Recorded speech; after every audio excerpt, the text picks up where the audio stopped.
No, guys. Somebody must stop Fikile Mbalula now. Yeah, somebody must just tell him to calm down now. You know, Fikile is not stopping to blame the downfall of the ANC on Jacob Zuma because they failed to listen to Jacob Zuma and the EFF. I don't understand why is this man so ignorant. I mean, if he is a true politician, he should be having his sight on 2029 and thinking that I want to go into those national elections with lesser enemies and more friends. And those friends must be the MK and the EFF. Why would you want to make more enemies out of these two parties while you've got presidential ambitions yourself, Fikile? Why is it must we teach Fikile Mbalula on how to conduct himself as a SG, the West SG of the ANC? He's really disappointing. His level of thinking is on par with Gayton Mackenzie. So disappointing.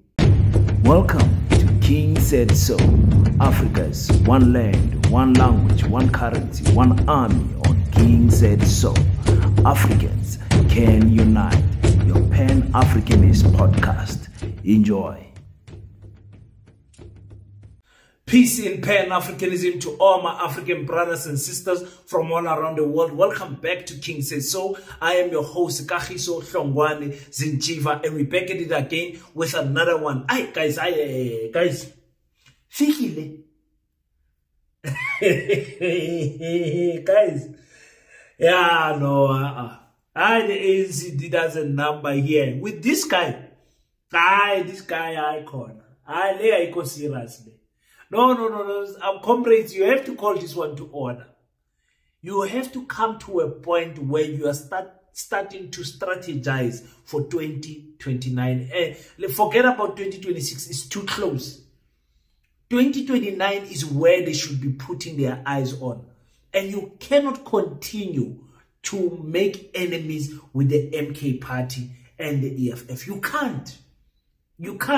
In the background, you have to be having secret meetings with those parties, telling them that we are seeking for a solution to get out of this government of national unity to bring you guys back in. Because they had these negotiations of the government of national unity before the elections. So that is how political parties operate. Or otherwise, if they wait too long, the EFF and the MK will close their doors once again like they did in this election to say, no, we don't want to talk to you.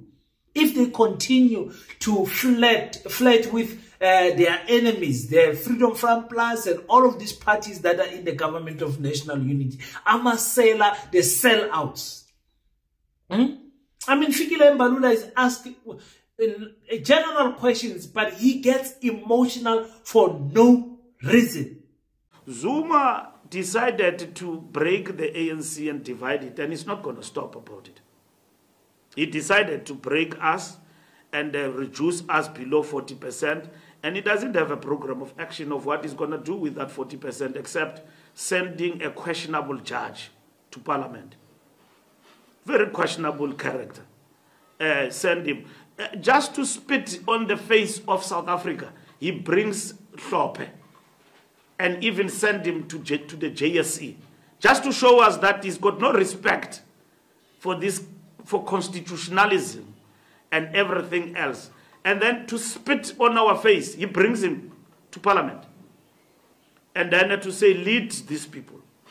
What does Hlophe say? The first thing is asked, why do you agree to lead this party? He says, no, it's because they embraced Zulu monarchy. And then I'm proud Zulu. That is what we call ethno. How we characterize ethno-nationalistic ideological characterization of this party. He doesn't say, I'm happy as a Democrat to participate in the discourse and to lead a party because that party does not have a meaning except a grievance. And even when he speaks, he's very angry. He's very angry. Ramaphosa is a liar. He doesn't know what he's talking about. His speech is not written by him. What does that have got to do with the content of taking South Africa forward? Why are you emotional, Fikile? Why are you emotional? Huh? Why are you emotional? The ANC broke itself down. It broke itself down. It's not Zuma. You guys were supposed to listen to Zuma. Zuma is your former president. You are supposed to weigh the options and say, listen, this option is going to allow us to win. If the ANC had Zuma backing them, they were going to win these elections, no problem. But they already sold out.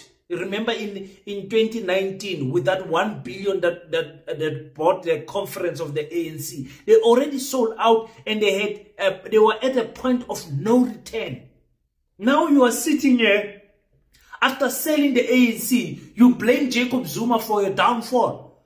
And you continuously have this sickness of having hatred to the best judge that South Africa has ever seen, the most learned law practitioner in South Africa, John Hlophe, the Dr. John Hlophe. You've got a problem with him, but it is your party that voted that it is constitutional for him to be in the JSE. What is your problem, Fikile?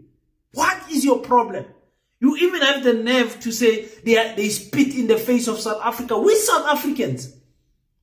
It brought about joy for us to see Busisiwe Mkhwebane being impeached and go to parliament. It brought about joy to us as South Africans to see Dr. John Hlophe return in parliament and go there and handle matters of the judges. It brought joy to us. It's you that hate him. It's you that hate him. You voted with the DA to vote this man out because he wanted to change the constitution of our country to favor us as black people. Now you're hating him. When Fikile, we will not forget you. When the day you flip-flop and try to turn around, we will play these clips back. Fikile, we are going to record these clips. We're going to save them. We're going to play them back because before 2029, you will be flip-flopping. When you'll be praising John Hlophe. When Fikile, we know you. This is how you operate. Huh? To say, no, they don't respect the constitution. It is the constitution that allows John Hlophe to be in parliament. The constitution is completely mum and silent and mute to impeachment. What happens to a person that is being impeached? The constitution is silent. So it is in his constitutional right to be in parliament. What is your problem? And what is wrong with saying, no, I love a Zulu kingdom? You are working with people that are saying they are pro-Afrikaner, the Freedom Front Plus, that are pro-Orania, which is a place that says no to any other culture, but to protect only Afrikaans people. But you've got a problem that with other people that are saying we love the Zulu monarch. What is your problem, Fikile? Hi, man. And you are asked a question of NHI. NHI, now you think the DA is going to allow you guys to be free with this NHI thing. Listen to what Fikile said. The ANC government will not compromise on the implementation of the National Health Insurance to make quality health care affordable and available to all. The president signed this into law, and as you heard in the State of the Nation, there is no retreat with regard to that.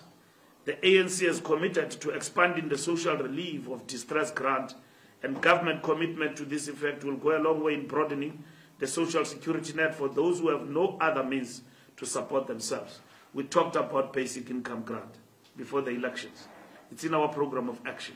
This is what we're going to implement, expanding those who are in distress. The 350 we said will be changed to address those who are in the fringes, to enable them as they look for job and they are job seekers and all of that, whilst they are in that role, they are able to be relieved before they get employment.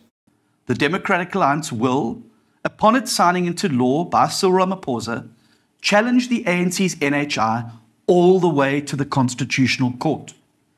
Our legal team was briefed months ago already and will file our legal challenge against this devastating legislation without delay.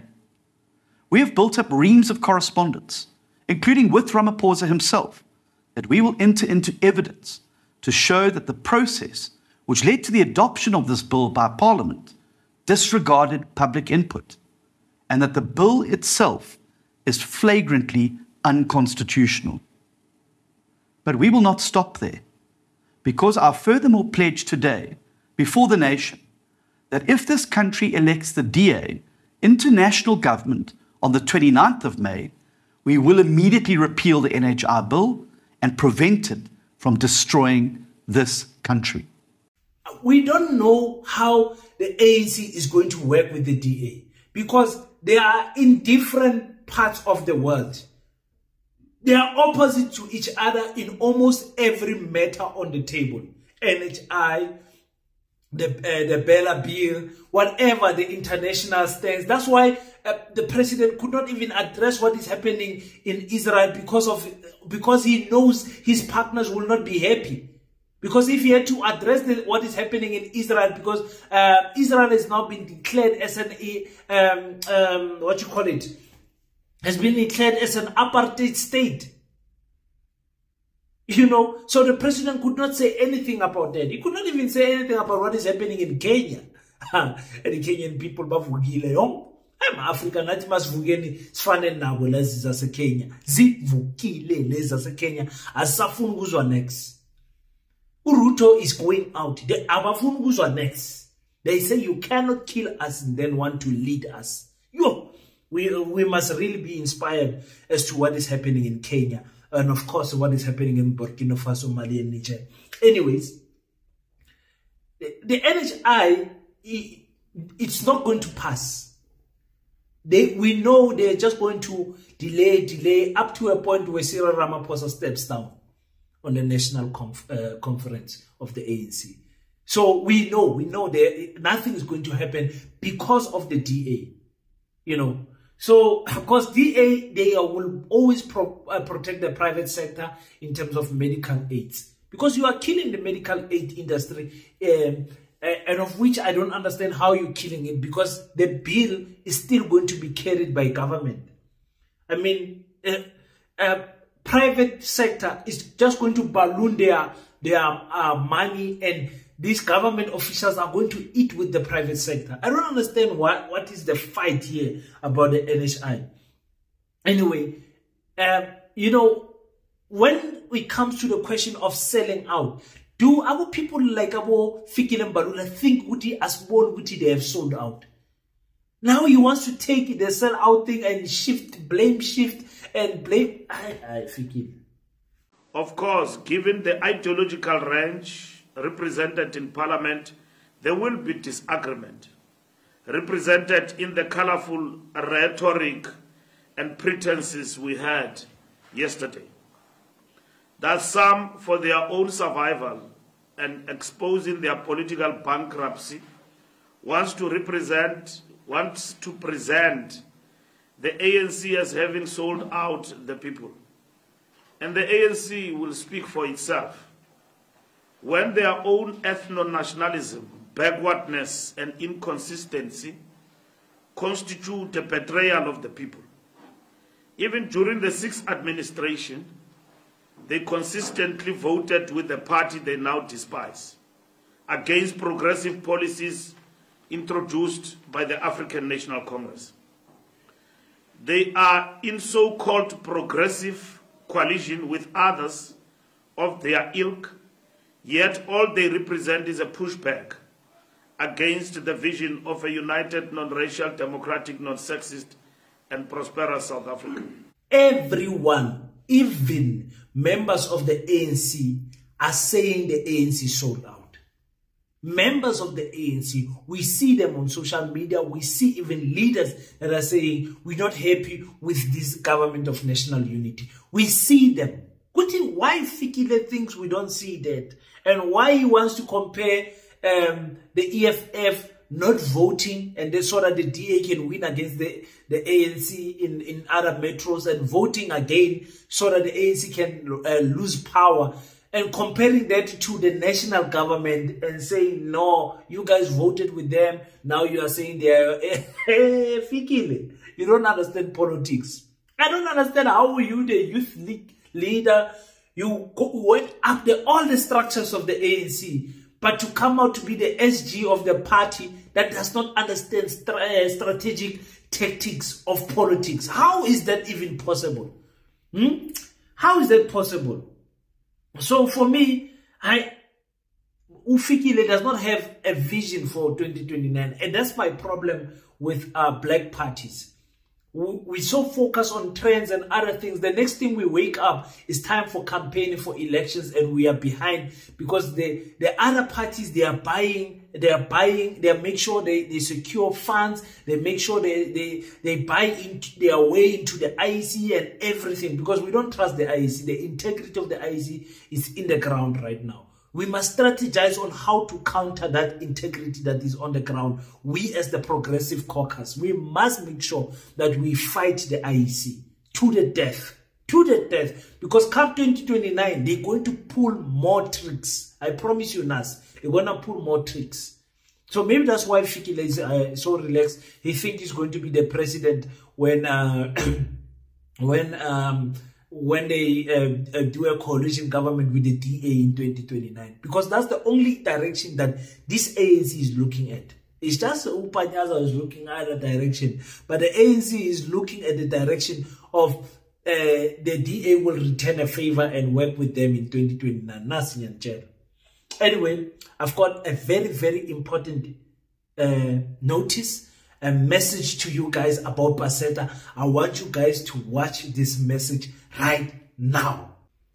Ladies and gentlemen, the time we've been praying for and the time we've been waiting for has finally arrived. It is with great pleasure and pride that I introduce to you Paseta, the Pan-Africanist School of Economics, Technology and Agriculture. You might be asking yourself, what is Paseta? Paseta is a response to the cry of many Africans who say the current educational system does not produce learners that are patriotic to Africa, nor does it give our children the necessary skills or knowledge to solve African problems in record time. Harka hopola sentle, the African proverb says, knowledge is like a garden. If not cultivated, you cannot harvest it. And that is why we have answered this call to introduce an African educational system that can solve African problems one country at a time. Answering the call of Paseta, the Pan-Africanist School of Economics, Technology and Agriculture is 5 brave young lions hailing from different cultural and traditional background, coming from different provinces and equipped with different educational expertise. It is with pleasure that I introduce you, ladies and gentlemen, to the 5 founding members of Paseta. These are the 5 founding members of Paseta. First, Kagiso Hlongwane, the founder and the vision bearer, who believes that our mission is to establish a technologically modernized Pan-African school that will operate independently from the existing government schooling system. Number 2 is Chief Motsamai Stefan, the managing director. He will be tasked with liaising with stakeholders and other strategic partners. Number 3 is Jabulane Khopane. He is the communication manager who will be in charge of all the documentations and admin related files. Number 4 is Kephas Ngowa. He is the chief technology officer who will be in charge of all the IT solutions, website management, and many more. Last but not least is Katlego Semenya, who is the marketing manager, who will be tasked with all the graphic design solutions and all marketing designs. Ladies and gentlemen, after months of searching for suitable partners, it is our ancestors that decided that these individuals must come together for this God-given mandate. Remember that it is the African proverb that says, if you want to run fast, run alone. But if you want to run far, run together. Ladies and gentlemen, I hope you are excited about this new school that we are about to build, because this baby is being born right in front of your eyes, and you are blessed with the privilege to lend a helping hand to help this baby to grow up. Now, on the 14th of July, the 5 founding members sat down in their first official meeting where they discussed their 3-month plan and the targets that they want to achieve in this coming 3 months. Part of those targets are, number 1, registering an MPC. An MPC will be registered to work parallel to Paseta company. It will be tasked with raising funds and also liaising with strategic partners. Number 2, to fix all the business plan and all the relevant documents. We need to get our documents in order. Constitution, everything that has to do with Paseta must be documented, and I can tell you that the team has already completed this. About 80% of the work is done. Also, marketing material. I'm sure you know that this team needs to be branded properly so that everyone can take us serious. From the golf t-shirts, from the pull-up banners, all the marketing material that we need for Paseta, you can help in contributing towards that goal. Number 4, the website design. The website design is very important. Everyone wants to know what is the website. In the website, you will have a clear vision and clear information of what Paseta is all about. We have already embarked in this journey and we're already starting to build up our website. So you can assist us with paying for the website design and paying for all the relevant people that will be putting their hands together in building this web. Number 5, the land and site visit. The most important thing is the land and site visit. We need land and we need to go visit the sites that African people have said to us, King, come with your team, come with your committee, come and see the land that I have. Some land are for sale and some lands are for donation. We are not in a position to reveal where these land are, but in the next coming 3 months, we'll be visiting all of these sites, the potential land that we want to build our school. It is located in different provinces, so the committee will be traveling around to go and survey the land and see if that land is suitable for Paseta. Now let's talk about how you can donate to Paseta. Ladies and gentlemen, the time has come to put our money where our mouth is. We at Paseta are calling for all the strategic partners, donors, and individuals who believe in the vision of building this Pan-Africanist school. There are so many ways to donate to Paseta, and the ways are as follows.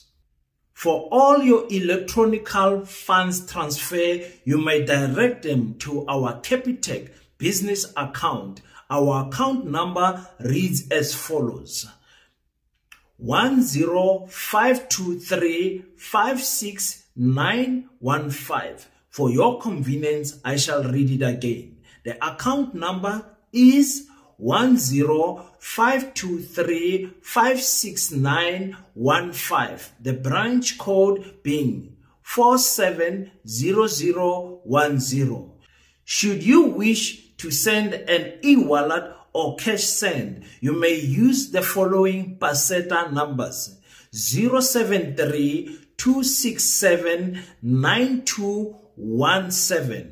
I shall read the numbers again. For e-wallet and cash transfer, you may use the numbers 073-267-9217, or alternatively, for international currencies, you may use our PayPal and link it to our email at donations@paseta.co.za. That is donations@paseta.co.za.